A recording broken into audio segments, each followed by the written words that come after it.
uşaq deyiləm, mənə danışman ağır.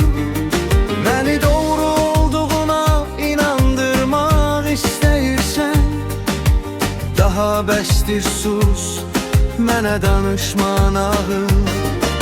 Sənin sözlərinə artıq inanmıram mən. Gəl özünü yorma, yetər danışman ağır.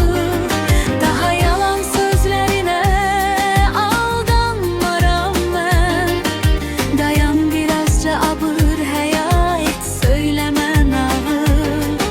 Sən heç zaman doğru söz deyə bilmədin, daima yalanını gizlətmək üçün danışdın ağır. Utanmadan gözlərimə baxa-baxa bunu elədin.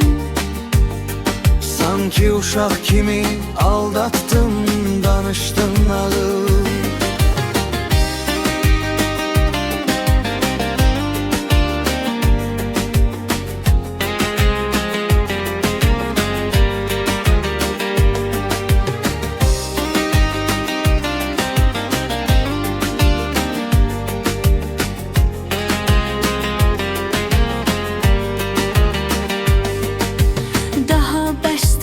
Gözümdə daha da keçirmə.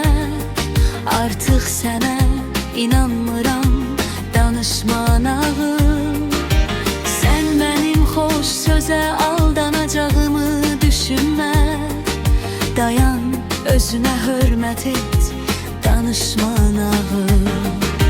Sən məni yalanlarınla aldatmaq istəyirsən, mən uşaq deyiləm, mənə danışman ağır.